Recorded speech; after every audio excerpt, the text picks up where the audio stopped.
ওকে, আপনার নাম? আমার নাম মোসাম্মদ ময়না আক্তার। মোসাম্মদ ময়না আক্তার। বয়স কত? বয়স 21 বছর। 21 বছর বয়স। বর্তমানে কোথায় থাকছেন? বর্তমানে আছি মিরপুর 2 নম্বরে। মিরপুর 2 নম্বরে। আর আপনার জন্ম জেলা? জন্ম জেলা বাগেরহাট। বাগেরহাটে। আপনি আজকে সিক্রেটসে যে গল্পটা আপনি বলতে এসেছেন এখানে, আপনি লাখ লাখ মানুষ এটা শুনবে, আপনি জানেন ঢাকা এফএম সারা বাংলাদেশে শোনা যায়, এবং আপনার সামাজিকতার জায়গাটা থেকে সেটা অনেকটাই ঝুঁকিপূর্ণ। হ্যাঁ, ঠিক আছে। এবং আপনার গল্পটাও আমি জানি। কেন বলতে আসলেন? প্রথম প্রশ্নটা আসলে এটাই করি, সবাই কি করি, আপনাকেও করলাম। কেন বলতে আসলাম, আমি আজকে 3 বছর ধরে এই গল্পগুলো শুনি এবং শুনে আসতেছি। আসার পর হঠাৎ করে মানে আমারও মনে হয় যে আমারও তো জীবনে এত ঝামেলা গেছে, আমার জীবনের উপর এত কষ্ট গেছে, এত অন্যায় অত্যাচার আমার উপর যেতে হয়েছে, সেহেতু আমিও বলতে পারি সবার মতো, যেহেতু না আমার উপর যা হয়েছে, আমার সাথে যা হয়েছে, এরকম যেন আর কোনো মেয়ের সাথে না হয়। কিন্তু আমাদের সামাজিকতার জায়গাটা থেকে একটা মেয়ে কতটা বিপদগ্রস্ত হয়ে ভুল পথে পা বাড়ায়, তার চেয়ে বরং কি ভুল সে করলো সেটাই বেশি দেখা হয়। তারপরেও আপনি এই ঝুঁকিটা নিচ্ছেন কেন, সেটা বরং আমরা পুরো গল্পটা যখন আজকে আমাদের দর্শক এবং শ্রোতা, দর্শক বলি কারণ ফেসবুক ইউটিউবে এই গল্পগুলো আপলোড হয়, যখন আমরা বলবো তখন আপনারা বুঝতে পারবেন যে আসলে কেন সেই ঝুঁকিটা নিচ্ছে। তো ময়না, আমরা শুরু করি, এবং যেখান থেকে আপনার বলার আছে আপনি মন খুলে বলুন আপনার গল্পগুলো। আমরা থাকতাম কক্সবাজার, আমার জন্মই কক্সবাজার হয়েছিল। যখন 4 বছর বয়স, আমার আব্বু আম্মু সবাই আর কি আমাদের স্থানীয় এলাকায় খুলনায় আসার সিদ্ধান্ত নেওয়ার পর, যেহেতু আসলো খুলনায় চলে আসে তারা সবাই।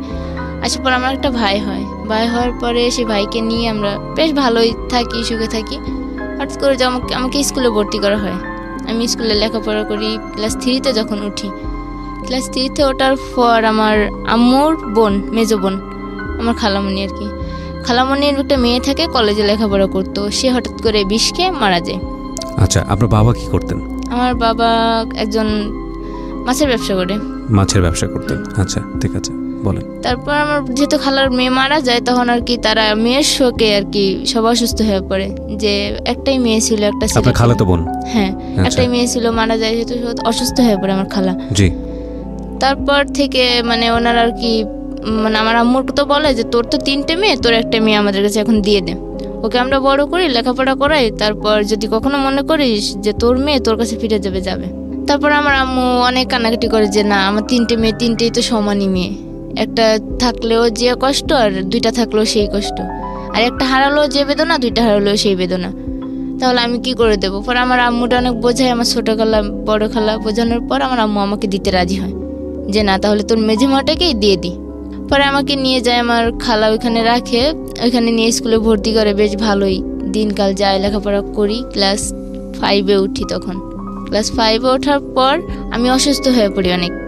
অসুস্থ হওয়ার পরে মানে বাপ মা, আর ছোটোবেলা থেকে তো বাপ মার কাছে বড় হয়েছি, মানে কখনো এরকম করে থাকি নাই, থাকতে থাকতে তেমন একটা কষ্ট হইতো, আর আম্মুর জন্য সবসময় কান্নাকাটি করতাম যে আম্মুর কাছে যাবো, আম্মুর কাছে। ওরা বলতো যে না, তোর আম্মু তো এইখানেই আছে, মেজো খালারে আম্মু বলতো।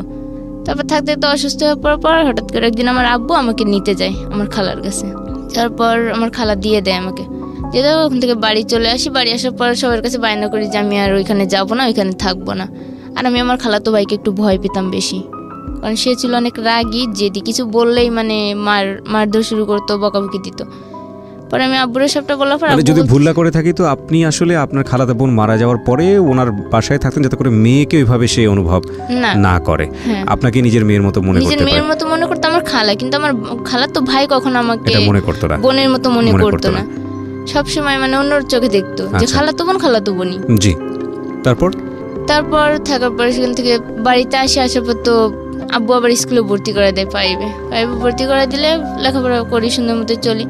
তারপর একটা ইচ্ছা ছিল যে তুই অনেক মেধাবী আসছিলি, আর তুই আমার ভবিষ্যতে একটা কিছু করে দেখাবি, যে না আমার মেয়ে, গরিবের মেয়ে হলেও একটা কিছু করবে অবশ্যই। তা আমাকে ভর্তি করে দেয়, লেখাপড়া করি। তা আমার আবার অন্য মানে ওইখানে থাকার পর ওই স্কুলে মেয়েদের সঙ্গে ওঠা বসা করতে করতে আমার একটা অন্যরকম একটা অভ্যাসে পরিণত হয়ে যায়, টাকার নেশা। মানে ওইখানে মেয়েরা যেমন টাকা দিয়ে খাওয়া দাওয়া, ঘোরাফেরা, সাজ পোশাক, সব কিছুই ঠিক মতো করতো, আমার আর ওই দিকে নজর চলে যায়। তারপর যাওয়ার পর কোন ক্লাসে তখন আপনি? তখন আমি 7-এ, 6 থেকে 7-এ উঠছি। ওটার পর আব্বু আমাকে একটা স্বর্ণের নাকফুল বানাই দিছিল। তা আমি আবার এই টাকার নেশায় মাইতে মানে বান্ধবীদের সাথে ওই নাকফুলটাকে আমি স্বর্ণকারের দোকানে বিক্রি করে দিই। আচ্ছা। বিক্রি করে আমি আর ওই টাকা দিয়ে বান্ধবীদের নিয়ে ঘুরি, খাওয়া দাওয়া করি, চলি। তারপর হঠাৎ করে এখন টাকা শেষ, আব্বুর কাছে টাকা চাইলে দেয় না, বলে যে তুই টাকা নিয়ে শুধু নষ্ট করিস, টাকার মানেই বুঝোস না, তোর আর টাকা দেওয়া হইব না। পরে আম্মুর ডিম চুরি করা শুরু করি ঘর থেকে, ডিম চুরি করে বিক্রি করে এরকম বান্ধবীদের নিয়ে চলাচল করতাম। তারপর আম্মু একদিন টের পেয়ে যায় যে ও ঘর থেকে অনেক ডিম নিয়ে ওই মানে স্কুলে যাইতে বিক্রি করে করে করে টাকা নষ্ট করতেছে। পরে আম্মু যখন টাকা দেওয়া বন্ধ করে দেয়, দেওয়ার পর আব্বুর হাতে ছিল একটা রূপার আংটি। আব্বু একদিন খুলে আংটিটা কোথায় যেন গেছে, যার পর আমি ওই আংটিটা নিয়ে গেছি, নিয়ে আংটিটা বিক্রি করছি, করে 600 না 700 টাকা পাইছি। পাওয়ার পর ওই টাকা দিয়ে বেশ 4-5 দিন চলছি। চলার পরেই ক্লাস 8-এ উঠি। তারপর পরীক্ষাও দিয়ে ঠিক মতো লেখাপড়াও করি, আবার এই দুষ্টামিও করি সবার সাথে। করার পর একদিন আস্তে আস্তে এরকম করে 8-এ উঠি। 8-এ জিএসসি পরীক্ষা দেওয়ার প্রথম। তা আব্বু আমার একটাই কথা বললো যে তুই যা করিস মা ভাইবে চিন্তা করিস, এটা কিন্তু তোর জীবনের সাথে জড়ে আছে। তোর আমি একটা কথাই বলছিলাম যে তুই ভবিষ্যতে একটা কিছু করতে পারবি, যেহেতু তুই মেধাবী আছিস। আর আমার বড় বোনটা অনেক সংসারী ছিল, ও ঢাকায় চাকরি করতো আর আমাদের সংসারে অনেকটাই হেল্প করতো আমার বাবাকে আর কি। জি। তারপর এই কথা বললো আব্বু, বলার পর আমি বললাম যে আচ্ছা ঠিক আছে, যেহেতু বলছো আমি তোমার মুখ রাখবো। পরীক্ষা আসলো, পরীক্ষা আসার পর পরীক্ষা দিলাম, বেশ ভালোই রেজাল্ট বেরোলো। তা আব্বুও খুশি হইলো। আব্বু মার কাছে বলে পরে মাও বলতেছে যে ঠিক আছে এবার থেকে ওর প্রতি একটু খেয়াল রাখতে হবে ভালোভাবে, লেখাপড়ার জন্য কোনো ঘামতি না দেয়। আমি 9-এ উঠি। 9-এ প্রথম পরীক্ষা দেই, দেওয়ার পর দ্বিতীয় সময় পরীক্ষা দিব, পুরো কমপ্লিট তৈরি আমি যে পরীক্ষা দেওয়ার জন্য। রাত্রে হঠাৎ করে ফোন আসে যে আমার আফু অনেক অসুস্থ, আমাকে যাইতে হবে ঢাকায়। কিন্তু এটা যে আমার জন্য একটা মিথ্যে চক্রান্ত ছিল আমি কখনো বুঝতে পারিনি, যে আমার দুলাভাই আমাকে বিয়ে দেওয়ার জন্য ঢাকায় নিয়ে আসে। তারপর আমার আম্মু আমাকে নাইটেই পাঠিয়ে দেয়। আমার এক পাশের আফু আছে, তাকে দিয়ে আমাকে দিয়ে দুইজনকে দিয়ে পাঠাতে, কিন্তু সেও যে চাকরির উদ্দেশ্যে আসবে আর আমাকে যে এখানে পাঠাবে বিয়ের উদ্দেশ্যে আমি জানতাম না। পাঠানো হয়েছে। হওয়ার পর আমি রাত্রে আসছি, সকালবেলা আফুর কাছে আসছি। আফু দেখি যে কই অসুস্থ তো না, আফু তো সুস্থই আছে। ওটা তো মিথ্যে বলছে। পরে আমি আফুরে বললাম যে আমার দেখ আজকেই পরীক্ষা ছিল, তুই আজকে অসুস্থ কথা বলে আমাকে ঢাকায় নিয়ে আসলি, এটা কিন্তু ঠিক করিসনি। আমি আমার আফুর সাথে দুলাভাইয়ের সাথে অনেক ঝগড়া করি, গ্যাঞ্জাম করি। গ্যাঞ্জাম করার পর থাকতে থাকতে মানে অনেক দিনই চলে যাই। আমি মানে আমার মন খারাপ থাকতো সবসময় যে আমি কি করলাম, কেন আসলাম এখানে। আপনাকে নিয়ে আসছিল কেন, কারণ আছে? নিয়ে আসছিল কারণ যে আমার এবার এর মধ্যে মানে আমি যখন লেখাপড়া করতাম আমার ওইখানে একটা সম্পর্ক ছিল। আবার ও চাচ্ছিল যে ওখান থেকে আপনাকে ডাইভার্ট করতে। ওকে। আমার আম্মু আর আব্বু চাচ্ছিল যে ওইখানে মানে ওই ছেলেটার থেকে যাতে আমি দূরে থাকতে পারি। দূরে থাকলে মনটা চেঞ্জ হয়ে যাবে। হ্যাঁ, মনটা চেঞ্জ হয়ে যাবে। আর আমার মানে 9 ওঠার পর আমার একটু লেখাপড়ার দিক থেকে মনটা সরে গেছিল, যেহেতু ওই চিন্তাটা মাথায় ছিল। তারপর আফু ঢাকায় প্রায় মাসখানেকের মতো আফুর কাছে বসে থাকি। তারপর দুলাভাই বলতেছে যে তাহলে ওরা একটা চাকরিতে ঢুকাই দাও। তা আমাকে ওইখানে আবার একটা চাকরিতে দিয়ে দেয়। পরে এইভাবে অনেকদিন যাইতে যাইতে প্রায় বছরখানেক চলে গেল ওইখানে। আবার ওইখানে একটা ছেলে, আমি যেখানে চাকরি করতাম ওইখানে একটা ছেলে আমাকে আবার পছন্দ করে। তা আমাকে না বলে আমার ফুফাতো বোন ছিল, ওনার কাছে বলছে। মানে আমার আফন যে বোন, সে বলতেছে না ওকে এত তাড়াতাড়ি বিয়ে দেবো না, ও চাকরি করুক, নিজের পায়ে দাঁড়াক। আপনার সম্পর্কে বলছে? হ্যাঁ। তারপর ফুফাতো বোনের সাথে আর আমার বোনের সাথে ঝগড়া হয়। ঝগড়া হওয়ার পর আমি মানে কার কাছে যাব কার কাছে থাকবো বুঝতেই পারতাছি না। তারপর আমার আপুর সাথে আমারও মানে দুই একটা কথা নিয়ে ফোন নিয়ে ঝগড়া হয়। হওয়ার পর আমি আমার ফুফাতো বোনের কাছে চলে আসি। আসার পরে ফুফাতো বোন আমাকে 2-1 মাস থাকতে দিল, ভালোভাবে চললাম। চলার পর ওই সময় কি লেখাপড়া একদম অফ? পুরো অফ। ওই যে আসলাম ঢাকা আসার পর লেখাপড়া পুরো অফ। মানে এই ছেলেটার সাথে সম্পর্ক কেন্দ্র করে আপনার লেখাপড়া এক ধরনের অফ হয়ে গেল? পুরো অফ হয়ে গেল। ছেলেটার সাথে সম্পর্ক ছিল, শুধুমাত্র মেনে নিত বাবা মা হয়তো, কিন্তু মেনে নেয় না যে সে ছিল একটা রাখাল। মানে বাপ ছিল না, মা ছিল। সে ওই পরের গরু মহিষ রাখতো আর ঘের পাহারা দিত। আচ্ছা, তো এই কারণেই আপনার ছেলেটার ব্যাপারে রাজি ছিল না আপনার বাবা? না, রাজি ছিল না। তারপর ঢাকা আসার মানে আফার কাছে থাকতে থাকি 2-1 মাস থাকতে থাকতে পরে আফু বলতেছে যে ও তো তোকে অনেক পছন্দ করো, ও তো তোর বিয়েই করতে যাচ্ছে, এখন কি করবি বল। তাই আমি বলছি তুমি যা ভালো বুঝো তাই করো। আমি আমার ফুফাতো বোনকে বলি। বলার পর সে ওইখানেই 2009 সালে মে মাসের 27 তারিখে ওর সাথে আমার বিয়ে হয়, সেই ছেলেটার সাথে। আচ্ছা, মানে ক্লাস 9-এ থাকা অবস্থায়? না, তখন 1 বছর ঢাকা আসলাম। ওই তো মানে ক্লাস 10-এর বয়স? হ্যাঁ, ক্লাস 10-এর বয়স তখন। তখন আর কত হবে, মানে 12 থেকে 13 বছর বয়স হবে। ওকে। তখন আমাকে বিয়ে দেয়। বিয়ে দেওয়ার পর ওখানে 1 সপ্তাহ থাকি। থাকার পর আমার শ্বশুর বাড়ির থেকে মানে সবাই তো মানে ভীষণ রাগ যে একা বিয়ে করছে ছেলেকে কখনো মেনে নেবো না, আর বউকে তো মেনে। ছেলে আপনাকে দেখে বিয়ে করেছিল নাকি আপনি ছেলেকে দেখে বিয়ে করেছেন? আমিও ছেলেকে দেখছি, ছেলেও আমাকে দেখছে। দুজনেই রাজি ছিলেন বিয়েতে? দুজনেই রাজি থাকা অবস্থাতেই বিয়েটা হয়েছে। আপনার বাবা মা রাজি ছিল এই বিয়েতে? না, আমার বাবা মা রাজি ছিল না, আমার বোনও রাজি ছিল না, শুধুমাত্র আমার ফুফাতো বোন আর আমি রাজি ছিলাম। আপনি কেন রাজি ছিলেন? আমার ফুফাতো বোন বলছে যে ছেলেটা অনেক ভালো, তারপর ওই ছেলেটাকে আমিও চিনতাম। ওকে, তারপর তো শ্বশুরবাড়িতে নিয়ে যায় এক সপ্তাহ কি 8 দিন পর নিয়ে যায়। যাওয়ার পর ওখানে ওদের যে নিয়ম, সেই নিয়ম অনুযায়ী মেনে নেয়। নেওয়ার পর বেশ ভালোই সুখে শান্তিতে সংসার চলছে। কিন্তু এর মধ্যে আমাকে যেদিন নিয়ে যায় তার পরের দিন আমার ননদের দেবর আছে একটা, সে লেখাপড়া করে, সে দেবর আমাকে মানে বিয়ের পরের দিন আর কি, ওখানে যাওয়ার পরের দিন অনুষ্ঠান আর কি, বউ ভাতের অনুষ্ঠানে ওই দেবর আসার পর ওই দিনই আমাকে দেখছে। দেখার পর আমার ছবি তুলে নিয়ে গেছে, আর আমার থেকে আমার ফোন নাম্বার নিয়ে গেছে। যেহেতু বলছে ভাবির ভাইয়ের বউ, তাহলে তো আমারও বিয়ান হয়, তাহলে আমি ফোন নাম্বার নিয়ে যোগাযোগ অবশ্যই করতে পারি। তো আমার সাথে ফোন নাম্বার নিয়ে গেছে। আর ওই দিন থেকে মানে ওর একটু নজর যে কুদৃষ্টিতে ছিল আমি টের পাইছি ওই দিন থেকে। বিয়ে হওয়ার পর থেকে সে যেদিনই কলেজ আসতো, কলেজ শেষে একবার হলো আমাদের বাড়িতে আসতো, এসে দেখা করতো, কথা বলতো, মানে অন্যরকম কথা বলতো যে আপনাকে আমার ভালো লাগে, এই ছেলের সাথে আপনি কেন সংসার করেন, ও তো দেখছেন কালো দেখতে, চিকনা, কেমন রোগাটে দেখায়। আমাকে রোগাটে হলো মানে আমি আবার তখন এটা বুঝতাম যে একটা ভালো ছেলে ছিল আমার স্বামী, মানে কোনো চা সিগারেট পান কোনো বাজে আড্ডা নেশা কিছুই করতো না, মানে এই দিক থেকে 5 ওয়াক্ত নামাজ পড়তে অনেক ভালো ছিল। এটা যখন বুঝতে পারি তখন আমাকে আমার স্বামী সম্পর্কে বাজে বাজে কথা বলতো। তারপর আমার স্বামী আবার আমাকে রেখে ঢাকায় চলে আসে চাকরি করার জন্য। এই সুযোগটা উনি প্রায় দুপুরবেলা বাড়িতে যেত। তা আমার ননদের আবার একটা ছোট ছেলে ছিল, তা আমি বাড়িতে গেলে কি করতাম, আমাদের গরু ছিল তো অনেক, দুধ দোয়াইতো। তা আমি ওই ননদের ছেলের জন্য প্রতিদিন যখন যাইতো আমি দুধ দিয়ে দিতাম, ঘরে খাবার থাকলে খাবার দিয়ে দিতাম, কিংবা দোকান থেকে ফোন করে খাবার এনে দিয়ে দিতাম। যেহেতু আমার ননদের ছেলে মানে আমারই ছেলে, আমি সেরকমভাবেই দেখতাম তাকে, করতাম।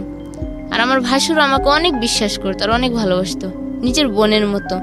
মানে আমার স্বামী যেটা আমাকে না দিত, যে এই জিনিসটা পড়লে আমার বউকে ভালো লাগবে, সেই জিনিসটা আমার ভাসুরে দিত আমাকে, যে হয়তো আমার ছোট বোন, ওকে ছোট বোন হিসাবে দিই, বা এই জিনিসটা পড়লে ওরে ভালো লাগবে, এই জিনিসটা দিলে হয়তো ওর মনটা ভালো থাকবে। যেহেতু বাবা মা অনেক দূরে, কিশোরগঞ্জে বিয়ে হয়েছিল আমার, আর বাড়ি ছিল খুলনা, মানে আমাকে কোনো কিছুর অভাব বুঝতে দিত না আমার ভাসুরে। এভাবে থাকার পর উনি গ্রামের লোকজন যখন এরকম বলাবলি করে, তা আমার ভাসুরে আমাকে একটা কথা বললো যে হাজেরা তুমি একটা কাজ করো। আমাকে কি দাদা ভাই বলেন? বলতেছে যে তুমি তোমার মনের মতো করে একটা মেয়ে খোঁজো। আমি বললাম যে হঠাৎ করে দাদা ভাই এই কথা বললেন আপনি? কই কি হ্যাঁ দেখো না লোকের জন্য কত কিছু বলে, তাহলে আমি বিয়ে করব। তা হঠাৎ করে আবার আমাদের বাড়ির পিছনে একটা বাড়ি আছে, নাম সুজন ভাই বলে। তো সুজন ভাই শালি আবার ওই দিন বেড়াতে আসছে, দেখো তো ওই মেয়েটাকে চিনো? আমি বললাম না দাদা ভাই আমি তো চিনি না, আজকেই দেখলাম প্রথম। পরে বলতেছে মেয়েটার বিষয়ে খোঁজ নাও তো, দেখো তো কে। তা আমি আবার আমার শাশুড়িকে বললাম, ঘরেতে বললাম, আমার শাশুড়ি সুজন ভাইয়ের বাড়ি গেল, যে দেখলো যে সুজন ভাইয়ের শালি হয় ওটা। বলার পর দাদা ভাই ওই মেয়ের প্রতি তার মন গেছে। তারপর আমরা বলছি তাহলে তুমি আব্বা আমারে বলো, আমি ওই মেয়ের এখন বিয়ের প্রস্তাব দিছে। বিয়ের প্রস্তাব দিলেই তাদের বিয়ে হবে। যেদিন গায়ে হলুদ, মানে সবাই গায়ে হলুদ নিয়েই ব্যস্ত থাকার মধ্যে আমার ওই ননদের দেবর আসছে ওই দিন আবার। তা আমি আবার দুষ্টামি করে তাকে হলুদ মাখাইতে গেছি। আমি যখন তাকে হলুদ সে রুমে বসা, সে আর তার একটা চাস্তো ভাই রুমে বসা, আমি হলুদ মাখাইতে গেছি। তা তার প্রথম গালে যখন হলুদ মাখেছি, সে আমার হাত ধরছে, ডান হাতটা ধরে আমাকে টান মারছে, একটা টান মারলে আমি আবার খাটের উপর পড়ে গেছি। পরে যাওয়ার পর আমি হয়তো বুঝতে পারলাম যে না, এই লোকটা তো ভালোই না, আসলে ওর মধ্যে যে কোনো কুমতলব আসতেছে। যে লোকটা আপনার কন্টিনিউয়াসলি আপনার বাসায় আসতো, যে হয়তো যে কোনো কুমতলব আসতেছে। নাম কি ছিল? নাম ছিল কাঞ্চন। ওকে। মাখানকে হলুদ টলুদ দেওয়া শেষ, গোসলও শেষ, সবার খাওয়া দাওয়া রেডি। পরের দিন সকালে বউ আনতে যাওয়ার দিন উনি ইচ্ছা করে ওনার শার্টটা লুকাইছে আমার রুমে, লুকায় শার্ট পাইতেছে না। আর আমার বলতেছে ভাবি দেখো তো আমার শার্টটা কোথায় গেছে, আমি তো শার্ট পাইতেছি না। আমি কি করে বলবো, আপনার শার্ট আপনিই রাখছেন, আমি তো আর জানি না। বলে আমি বলতেছি তোমার ভাবিকে ডাক দাও। বলতেছে যে না আপনি দেখেন না, আপনি দেখলে সমস্যা কি, ভাবি তো আমারও ভাবি। তাই বললাম আচ্ছা ঠিক আছে। পরে পায় না করে এর মধ্যে আবার আমার স্বামী আসছে। আসার পর উনি বলতেছে যে ইয়েছে আমার শার্টটা এনে দাও তো রুম থেকে। পর আমি ওনার শার্টটা আনতে দেখি আমার ওনার শার্টটা ওইখানে। কিন্তু এই শার্ট রাখার মানে ছিল যে আমার স্বামীর মনে সন্দেহ ঢুকানোর। আচ্ছা, যে এই শার্টটা যদি খুলে রেখে আসি তাহলে হয়তো রতন ভাই কিছুটা হলেও বুঝতে পারবে যে এই শার্ট এই ঘরে আসলো কি করে। তখন আমি দুটো শার্টই এক হাতে নিয়ে বেরোইছি। বেরে আমার স্বামীর শার্টটা যখন তার হাতে দিয়ে ওই শার্টটা দিতে গেছি, তখনই তার মনে একটা কেমন জানি মুখটা অন্ধকার হয়ে গেল, হাসি মুখটা আপনার হাজবেন্ডের। হ্যাঁ, হাসি মুখটাই যেমন একটা অন্ধকার দিয়ে আসলো।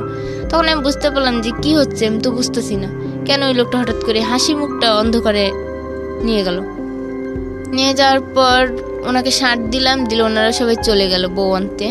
বউ নিয়ে রাত্রে ফেরে সবাই আসে। রাত্রে আসার পর রাত্রে সবাই মানে ছেলের বাড়ি তো পরদিন বউ ভাত, মানে সবাই যাদের কাজ নিয়ে ব্যস্ত। তা আমি আবার ওই দিন হঠাৎ করে গোসলখানার থেকে হাত মুখ দিয়ে আসতে গেলে মাথা ঘুরে পড়ে যায়, কলপাড়েই পড়ে যায়। পড়ে যাওয়ার পর ওই কান শোনে যে আমার সবসময় ফলো করে, কিন্তু আমি বুঝতে পারি না। পড়ে যাওয়ার পর ওই আমাকে কোলে করে ঘরে নিয়ে আসে, আয়না আমাকে আমার রুমের শুয়ে দিয়ে আমার স্বামীকে ডাক দিলে পরে বলতেছে দেখেন ভাবি তো এখানে কলপাড়ে পড়ে গেছিল, আমি ধরে নিয়ে আসছি। তখন মানে আমার স্বামী আরো অবাক হচ্ছে যে কি ব্যাপার, আমার বউ পড়ে গেছে অথচ আমারে ডাকলো না, ও কোলে করে নিয়ে আসলো, কারণটা কি। পরে ডাক্তার ডাকে আমার শ্বশুরে, ডাক্তার ডাকার পর ডাক্তার বলে যে আমি প্রেগনেন্ট। এখন সবাই খুশি, যে একটা খুশির মধ্যে আরেকটা খুশির সংবাদ, মানে সবাই অনেক খুশি হয়েছে। তারপর সেদিনের পর থেকে আমাকে আর কেউ কোনো কাজ কাম করতে দিত না, সবাই মানে সবার চোখেই রাখতো। তারপর আমার বাবা মা বিয়ের শেষ, আমার বাবা মা চলে আসে বাড়িতে। আসার পর ওই যে দেবর, ও ওই দিন শুনছে যে আমি প্রেগনেন্ট হয়েছি, ওই দিনের থেকে ওর মন গেছে আরো নষ্ট হয়ে, যে প্রেগনেন্ট হলে তো পরবর্তীতে অন্য কিছু সমস্যা দাঁড়ায় যেতে পারে।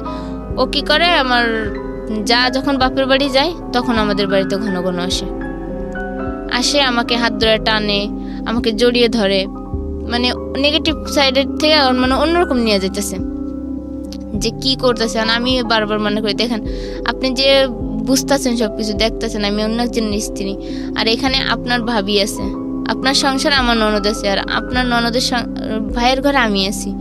আমরা কিন্তু দুটো পরিবার এক, কিন্তু এমন কোনো কাজ করবেন না যাতে দুটো পরিবারের সম্পর্ক ছিন্ন হয়। কিন্তু উনি আমাকে অন্যটা বোঝাতেন, কয় কিচ্ছু হবে না, আপনার সাথে শুধু আমি এনজয় করবো বা আপনি আমার সঙ্গে এনজয় করবেন। আমাকে দেখেন আমার এনজয় করার মতো মানুষ আছে, আমার স্বামী যথেষ্ট আমার জন্য, আর আমিও তার জন্য যথেষ্ট। কিন্তু এরকম করে 2-4 দিন যখন বুঝায়, সে আমাকে হুমকি দেয় যে আমার স্বামীকে বললে আমাকে সরাই দেবে, ওই ফ্যামিলিতে আমাকে রাখবে না। হুমকি দেওয়ার পরে আমি আমার স্বামীকেও বলতে পারি না এই বিষয়টা, কারোর কাছে আমি শেয়ার করতে পারি না, যে কার কাছে শেয়ার করব যদি কেউ কখনো সন্দেহের তালিকায় নিয়ে যায়। কিন্তু হাজবেন্ডের সঙ্গে তো আপনার শেয়ার করা উচিত ছিল, কিন্তু আমি তখন শেয়ার করিনি। ওকে, কিন্তু শেয়ার না করাটাই ছিল আমার জীবনে হয়তো ওই ভুল প্রথম। বাচ্চা হয়েছে রোজাতে বাচ্চা হওয়ার পর আমার আব্বু আম্মু সবাই গেছে আমাকে দেখতে। যার পর দেখে ঠিক আমি বলতেছে তুই 1 মাস গেলে জামাইকে নিয়ে বাড়িতে আসিস। তাই আমি বললাম যে আমি কি করে যাবো, প্রথমবার যাবো বাড়িতে, তুমি কাউকে না কাউকে পাঠাও, আমি তারপর যাবো। তা আমার একটা খালাতো ভাই ছিল, হাফিজুল নাম, সেই খালাতো ভাই আমার বাবা আর আমার ভাই যায় আমাকে আনতে। যার পর মেয়েকে নিয়ে আমরা বাড়িতে আসি, তখন মেয়ের বয়স 2 মাস হয়তো। মেয়ে নিয়ে আমার বাড়িতে আসি, আসার পর বেশ কিছুদিন থাকার পর আবার কিশোরগঞ্জে চলে যাই। অনেক দিনই কেটে যায়, তখন আর কি আমার স্বামীর সাথে আমার একটু মন কলাকালি, মানে আমার স্বামী ওই যে সন্দেহগুলো তার মনের মধ্যে বাইরে রয়েছে, যে আর যে কাঞ্চন বাড়িতে কখনোই আসতো না, সেই কাঞ্চন কেন বাড়িতে প্রতিদিন আসে। সেও আমাকে 2-1 দিন কথাগুলো জিজ্ঞেস করেছে যে কাঞ্চন ভাই বারবার আসে কেন, বলতে পারো? আমি বলি যে না, হয়তো আত্মীয় সম্পর্ক বাড়ছে, আগে তো হয়তো বাড়িতে মানুষ ছিল না, গল্প করার মতো কেউ ছিল না, এখন হয়তো আসে, আমি আছি, আমার বড় ভাবি আছে, তাই সে আসে। দেবরে একদিন আমাদের বাড়িতে আসে, আমার যাও রুমে শোয়া, আমি আমার রুমে শোয়া। দেবর মানে কি কাঞ্চন? হ্যাঁ কাঞ্চন। বাড়িতে আসার পর হট করে রাত্রে থাকবে বলতেছে, যে আজকে রাত্রে আর বাড়ি যাবে না, কলেজ শেষ করে বাড়ি যাবে না। আপনার কেমন দেবর হতো উনি? আমার দেবর না, আমার ননদের দেবর। আপনার ননদের দেবর হতো? হ্যাঁ। আচ্ছা, আমার সম্পর্কে বিয়ে আর কি। ওকে। তা সে বলতেছে কি ভাবি আজকে আমি বাড়ি যাব না, আমি আজকে আপনাদের এখানে থাকবো। তা আমার শাশুড়ি আবার ওই দিন আমার মামা শ্বশুর বাড়ি গেছে, আর আমি যেহেতু প্রথম ওই সংসারে গেছি, সেহেতু আমার উপরে সংসারের দায়িত্ব ছিল বেশি আমার বড় জাত থেকেও। তারপর আমার ভাবিরে বললাম যে ভাবি কাঞ্চন ভাই তো আজকে বাড়িতে যাবে না, এখানেই থাকবে, বলতেছি কি করবো। ওরা বলছে যে তুমি যেটা ভালো বুঝো সেটা করো। আমি বললাম যে আচ্ছা ঠিক আছে, তাহলে আমি যেটা ভালো বুঝি সেটা, তাহলে থাকুক। মেহমান তো আর বলা যায় না যে চলে যান, থাকতে দেওয়া যাবে না। আর যেহেতু ননদ আছে সেই সংসারে, তাহলে তারও রাখতেই হয়। রাখি, থাকার পর ওই রাত্রে উনি কি করে আমাকে বলে, ভাবি মশারিটা টাঙিয়ে দিয়ে যান। আমি শুয়ে পড়ছি, শীতকাল তখন। তা আমি ওনার রুমে গিয়ে মশারি টাঙাতে গেছি। মশারি টাঙাতে যাওয়ার পর উনি আমাকে হাত ধরে টান দিয়ে উপরে নিয়ে গেছে। ওনার তখনই আমি ধাক্কা মেরে উঠে আসছি। আসার পর দ্বিতীয়বার আমাকে হাত ধরে টান দিয়ে খাটের উপর বসে আর কি বলতেছি যে কাঞ্চন ভাই ছাড়েন, এটা কিন্তু ঠিক না। আপনি যেটা করতেছেন এটা কিন্তু আপনার আবেগ দিয়ে করতেছেন, কিন্তু পরবর্তীতে এটা কোন পর্যায়ে যাবে কেউ জানতে পারলে, শুনতে পারলে জানেন আপনি তখন কি হবে। বলতেছি পরেরটা পরে হবে। তারপর নেওয়ার পর আর কি চলে গেছে। ওই দিন শেষ, সকালবেলা উনি নাস্তা করে চলে গেছে। যাওয়ার পর ওই দিন থেকে আমার মনে মনে একটা ভয় জাগলো যে উনি যেহেতু এতটা সিনকেট করতেছে আমার সাথে, তখন তো আর আমার এই সংসারে থাকাই হবে না। আর মেয়ের বয়স তখন। এখানে আমি আপনাকে একটা প্রশ্ন করতে চাই। আপনি খুব ভালোভাবে আগে থেকে বুঝতেছিলেন যে ওনার আচরণ স্বাভাবিক না, তারপর আপনি রাতের বেলা ওনার মশারি টানাতে কেন যাচ্ছিলেন? যে বলছে যে ভাবি মশারিটা টানাই দিয়ে যান, আমি লেপ গায়ে দিয়ে শুয়ে পড়ছি। তাই বলছি যখন বলছে যে মশারিটা টাঙাই দিয়েই আসবো, সমস্যা কি না? কিন্তু আপনি যখন, না সমস্যা অবশ্যই আছে, কারণ আপনি যখন দেখছিলেন আপনার হাজবেন্ডও বিষয়টা নিয়ে একটু হলেও সন্দেহ করছে, সুতরাং আপনার সতর্ক হওয়া উচিত ছিল। এইসব জায়গাতে আপনার স্টেপ ফেলার আগে অবশ্যই সতর্ক হওয়া উচিত ছিল, আমার মনে হয় যেটা। ঠিক আছে, আপনি আপনার মতো করে ব্যাখ্যা করছেন, বলুন তারপর কি হলো? তারপর সকালবেলা উনি নাস্তা করে চলে গেছে। তারপর মানে ওই দিন থেকে আমার মনে একটা বড় ভয় জন্ম নিল যে আমার হয়তো এই সংসারটা ভেঙেই যাবে। তারপর আমার মানে প্রতিদিন ভয়ে কাটতো। আর উনিও বাড়িতে আসা বন্ধ করে দেয় হঠাৎ করে, যে ওই দিন কেরা উনি আমাকে ওরকম করলো। করার পর আমি যেহেতু বললাম মুখ কালা করে, তখন থেকে উনি আসা বন্ধ করে, বাড়িতে আসা বন্ধ করে প্রায় বেশ কিছুদিন যায়, 3-4 মাস ভালোভাবেই যায়, সুখেই থাকি, কোনো ঝগড়াও না, গঞ্জামও না। স্বামী ভালো হচ্ছে, রাজমিস্ত্রি কাজ করে, আসে যায় বাড়িতে, ভালোইভাবে চলে। হঠাৎ করে উনি আবার বাড়িতে আসা শুরু করার পর উনি আমাকে ডাইরেক্ট বলতেছে, ভাবি আপনার সাথে আমি অন্যরকম সম্পর্ক করতে চাই। বললাম যে কী সম্পর্ক করতে চান আপনি? এত কিছুর পরও আপনি জানেন না যে আপনার আর আমার সম্পর্ক নিয়ে দুটো জীবন, আপনার ভাইয়ের জীবন আর আমার ননদের জীবন, আবার এদিকে আমার সন্তান, আমার স্বামী, শ্বশুর শাশুড়ি, সব কিছু কিন্তু ভেঙে যাবে সংসারটাই। পরে বলতেছে যে না, কিচ্ছু হবে না, কেউ বুঝতেও পাবে না। পরে আমি সবটাই না স্বীকার করে ও চলে আসি। আসার পর আমি তাকে একবারই বলে দিছি, দেখেন আপনি যদি নেক্সট টাইম এরকম কিছু করার চেষ্টা করেন তাহলে আমি সবাইকে বলে দেবো। এটা অনেক পরে গিয়ে বলছেন, আপনার আরো আগে বলা উচিত ছিল। আমি এরকমটাই বলছি। পরে বলতেছে যে আপনার স্বামীর সাথে শেয়ার করলে আপনি এই কলঙ্কিত হবেন, আপনাকে এই কলঙ্কিত মনে করে শেয়ার আপনাকে কখনো স্ত্রী মর্যাদা দেবে না। আচ্ছা, আমাকে এরকম করে ভয় দেখানোর পর আমি আর কি নিজেই আমার মনে ভয় কাজ করে। তারপর হঠাৎ করে আমার আব্বু যায় আমাদের এখানে, গেলে আমার মেয়ে অসুস্থ হয়। হঠাৎ করে আমার মেয়ে আর কি নিউমোনিয়ার মতো পর্যায়ে চলে যায়, অসুস্থ হয়ে যায়। যাওয়ার পরে আমার আব্বু, আমি আর আমার স্বামী হসপিটালে নিয়ে যাই মেয়েকে নিয়ে। হসপিটাল থেকে 3 দিন পর আসি বাড়িতে। আসার পর আমার শাশুড়ি আর আমার ভাসুর, যে ভাসুর এত ভালো ছিল, সেই ভাসুর হঠাৎ করে বলে কিনা আমার বাপের বাড়ি থেকে টাকা এনে দিতাম, 1 লাখ টাকা এনে দিতাম। আপনার বাবার বাড়ি থেকে? হ্যাঁ, আমার বাবার বাড়ি থেকে। এটা কি আপনার ভাসুর বলে না আপনার জামাই বলে? আমার ভাসুরই বলতেছে। কেন? আমিও নিজেও এই প্রশ্নের উত্তর আজও বুঝে পেলাম না যে আমার ভাসুর আর শাশুড়ি কেন আমাকে এই কথাটা বলছিল। আমার মেয়ে অসুস্থ ছিল, আমি হসপিটালে গেছিলাম, ভালো মানুষ, ওখান থেকে সুস্থ হয়ে আসলাম, হঠাৎ করে আমাকে এই কথা বলে যে তোমার একটা ঘর করবো বড় করে, তোমাদের 2 ভাইয়ের স্বামীর জন্য, তোমরা 2 জামাই থাকবা, বাপের বাড়ি থেকে 1 লাখ টাকা আনো। বলতেছে শিখার বাপের বাড়ির থেকে 50,000 টাকা আনছে, 1 ভরি স্বর্ণ আনছে, তা তুমিও না হয় বাপের বাড়ি থেকে 1 লাখ টাকা নিয়ে আসো। তা আমি বললাম যে হঠাৎ করে এই কথা বলতেছেন, আর আমাদের কিভাবে সম্পর্ক হয়েছে, বিয়ে হয়েছে, কিভাবে সংসার করতে হয়েছে, আপনি আমার বাবা মার সম্পর্ক জানেন, যে আমার বাবা মা কি হালে আছে বা তারা কিভাবে চলে, তাদের তো বড় ছেলে নেই, বড় 3 মেয়ে, ছোট ছেলে। বলার পরে আমাকে ওই আমার বাবার সামনেই আমার শাশুড়ি আমাকে জুতা দিয়ে একটা বাড়ি মারে, যে বাবা আমাকে ছোটবেলা থেকে বড় করলে একটা গায়ে ফুলের আশ লাগতে দিল না। হয়তো আমার মা আমাকে মারছে, কিন্তু বাবা কখনো মারেনি। আর সেই বাবার সামনে আমাকে জুতা দিয়ে মারলো, আমার বাবার চোখ থেকে পানি পড়লো। আমি এই কষ্টে ঘরে যেয়ে কাঁদতাছি, আর মেয়েকে যখন শোয়া দিয়েছি মেয়ে কান্দা উঠছে, অসুস্থ তো একটু সুস্থ হয়েছে, কাঁদতাছে। তারপর আমার বাবা ওই দিনই রাত্রেবেলায় আমাকে বললো যে মা আমি চলে আসছি, আমি আর কোনোদিন তোর এই বাড়িতে আসবো না, আর তুই যদি আমাকে বাবা বলে কোনদিন মেনে থাকিস তা তুই যাস আমার কাছে, আমি কেন, আমার ফ্যামিলির কেউ তোর কাছে আসবে না, আমার বাবা এই কথা বলে চলে আসে রাত্রেবেলায় বাড়ি থেকে। যে বউকে দিয়ে কখনো বাইরের একটা কাজ করায়নি, সেই বউকে দিয়ে এখন গরুর জন্য ঘাস আনে মাঠ থেকে, আবার রান্না বাড়া, মানে সমস্ত কিছু, মানে আমাকে এমনভাবে চাপ দিছে যে হঠাৎ করে আমি নিজেও বুঝতে পারিনি যে এই সংসার এইভাবে এলোমেলো হবে। থাকার পর আমি আস্তে আস্তে, মানে আমাকে যখন মারধর অনেক শুরু করলো, আমি আর কি আমার আব্বুরে ফোন দিয়ে বললাম, যাবো আমি আর এই সংসার করবো না, আমি চলে আসবো বাড়িতে। তা বলছে ঠিক আছে তুই চলে আয়। আর আম্মুরেও বললাম, আম্মুও বলতেছে তুই চলে আয়, তোর আর এখানে থাকা লাগবে না। আমার স্বামীরা বললো তুই মেনু মুন্সির কাছে যা, যে মেনু মুন্সিরে ডাক দে, তোদের তালাকটা এখানেই হয়ে যাক। কি বলেন? আমার শাশুড়ি যখন এই কথা বললো, আবার বলতেছে যে এই মেয়ে তো আমার ছেলের না, এই মেয়ে তো তাহলে অন্য কারোর। মানে আমার মেয়ের, আমাকে তো অপবাদ দিচ্ছে, কিন্তু তারপর আমার মেয়ের প্রতিও মানে এমন একটা কথা বলছে। তখন আমার মনের ভিতরে একটা পুরো ঘৃণা জন্ম নিল যে আমি আর এই সংসার করবই না, যে আমার মেয়ের নিষ্পাপ নিষ্কলঙ্ক, তার উপর কেন এই কলঙ্কটা দিল আমার শাশুড়িটাও।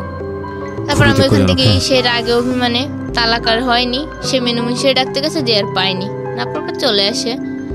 আসার পর আমি গাড়িতে উঠাই সবকিছু একাই, মেয়েকে নিয়ে আস্তে আস্তে সমস্ত কিছু গাড়িতে উঠাই কিশোরগঞ্জ বাস স্ট্যান্ডে আসি। আসার পর ওখান থেকে পুরো ঢাকা থেকে আমি আমার পুরো গ্রামে চলে গেছি। বাড়িতে গেছি যা 2 দিন পরে আমার স্বামী আমাকে ওইখানে রেখে চলে আসে বাড়িতে।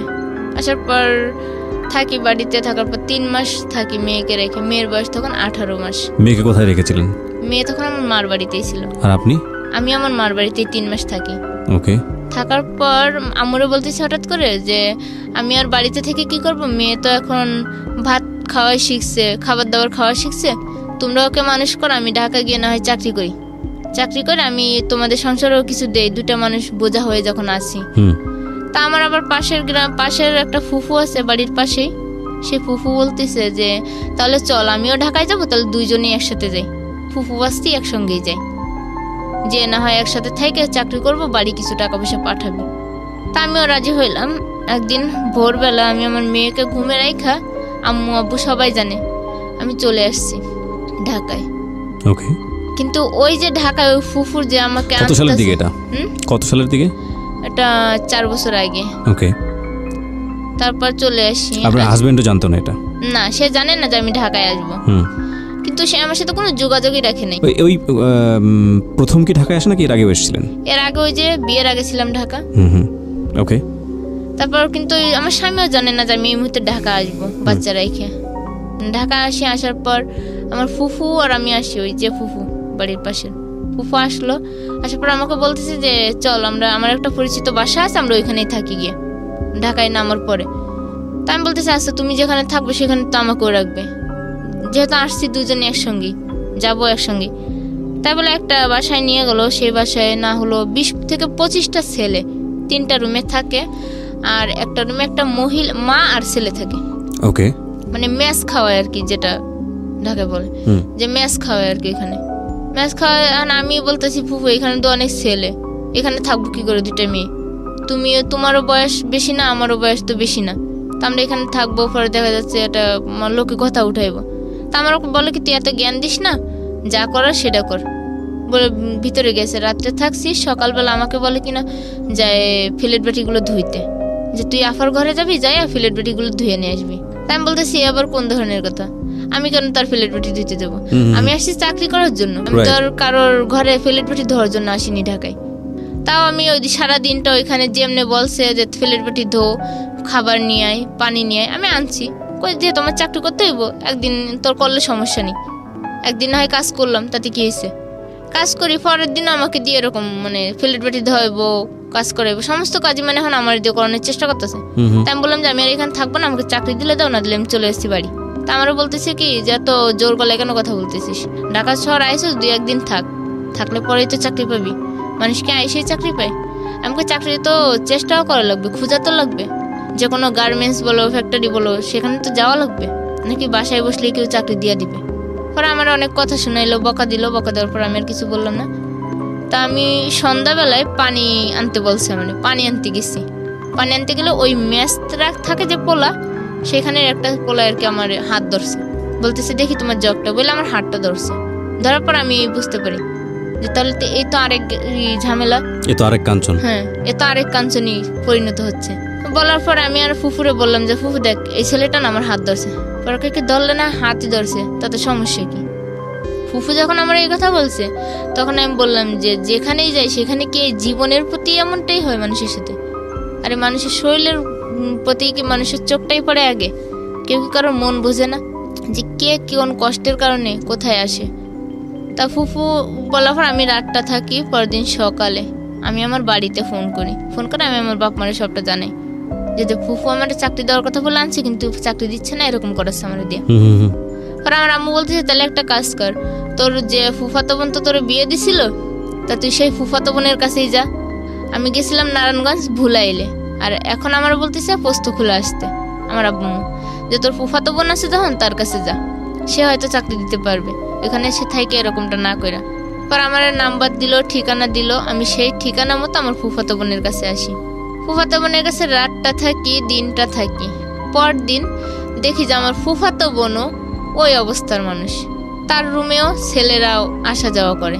ওকে ওকে, ছেলেরা আসা যাওয়া করতেছে, ফুফাতো বোনের গায়ে ওড়না থাকে না, ঠিক মতো জামার কোনো ইয়া থাকে না, মানে অন্যরকম ভাবে সে আমার এগুলো দেখা আরো 3টা ছেলে, তার একটা ছেলে বিয়ের উপযুক্ত, 2টো ছেলে অনেক 10-12 বছর করে বয়স এক একটার।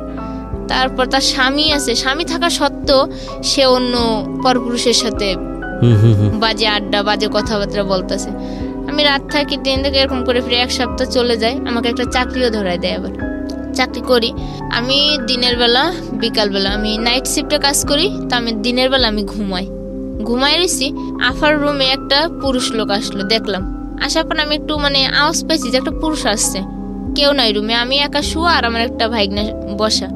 পুরুষ লোকটা দেখার পর আমি বললাম যে হয়তো যে কোনো কারণে আসছে, আফারে খুঁজতে আসছে। তা আমি আবার বললাম যে সবুজ দরজার পর্দাটা ফেলে দাও বাবা। তো আবার পর্দাটা ফেলার পরে আমি শুয়ে রয়েছি। ওই লোকটা পিছন থেকে আইসেই আমার গালে একটা দিছে। তখন তো আমার অন্যরকম দেওয়ার পর আমি বলতেছি যে কিরে সবুজ, এটা কে করলো? পরে কি রফিকুল কাকাই করছে। আমি কথা তুই দেখোস না যে লোকটা ঘরে আসছে, তুই তাকে দিবি না? আর এরকম করে আমার গালে টাচ করলো, তুই তো কিছুই কইলি না। কয় কি কব আন্টি, আম্মু তো এরকমের, তাই আর কি মনে করছে তুমিও বুঝি এরকম। তাহলে আমি বলছি তোর আম্মু এরকম তুই জানিস, জানা সত্ত্বেও তুই তোর মারে প্রশ্রয় দিস কেন?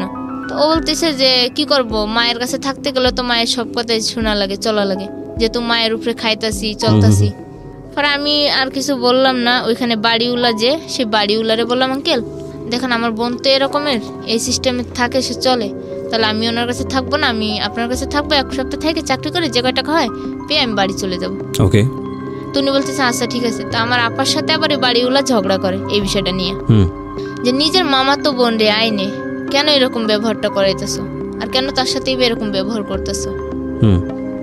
বলতেছে যে দেখেন আমি তো বাসায় ছিলাম না, ওর সাথে যা হয়েছে আমি তো দেখিও নাই, তাহলে আমি কি করে বলবো। তারপর বাড়িওয়ালার সাথে যখন ঝগড়া হয় আমার আপুর সাথে, ঝগড়া হওয়ার পরে বাড়িওয়ালা বলতেছে যে তোর কাছে আর মেয়ে রাখবো না, মেয়ে আমার কাছেই থাকবে, আমার কাছে থেকে চাকরি করবে, আর মেয়ের যত একটা বাচ্চা আছে বাচ্চা দেখাশোনা করবো আমরাই, বাড়িতে যত টাকা লাগে আমরাই দিব। তো বাড়িওয়ালা যখন এই কথাটা আমাকে বলে আমার একটু বিশ্বাস আছে যে না এই লোকটা হয়তো ভালো হবে। কারণ আমার আপু একটা কথাই বললো যে যাচ্ছি যখন যা আমার কাছ থেকে ছাইড়ে, কিন্তু আমার এখানে যতটা যা দেখছো তার থেকে কিন্তু দ্বিগুণ পাবি এখানে। তা আমি আর অতটা কিছু মনে করিনি, যে হয়তো আপু আমার রাখার জন্য রাগ করে হয়তো এই কথা বলছে, ওনার কাছে রাখার জন্য আমাকে রাগ করে হয়তো এই কথাটা বলতেছে।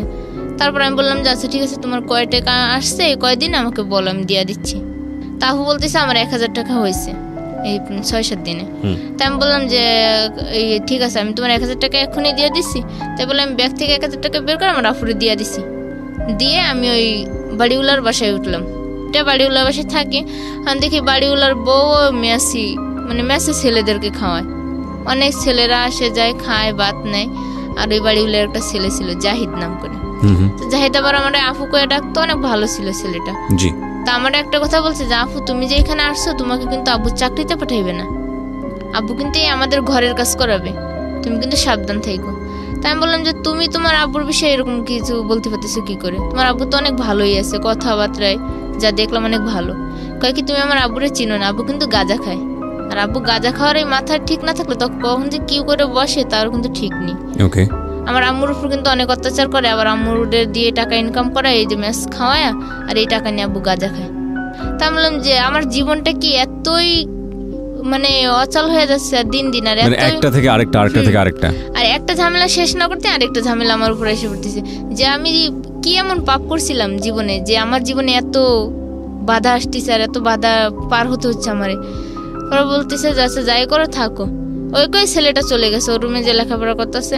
2-3 দিন থাকার পর আমাকে দিয়ে ওই মেসেরই কাজ করে, তরকারি কাটায়, প্লেট পেটি ধোয়াই, এই করে। আমাকে কিরাম একদিন বলতেছে আঙ্কেল আমাকে চাকরিতে পাঠাইবেন না, আমার চাকরির ব্যবস্থা করবেন না। পরে বলতেছে যে এখানে কাজ করতে থাক, খাইতে থাক, তোকে মাসে আমরা 1000 করে টাকা দেবো, আর 1000 টাকা তুই বাড়িতে পাঠিস মেয়ের জন্য, আর তুই আমার সংসারে কাজ কর।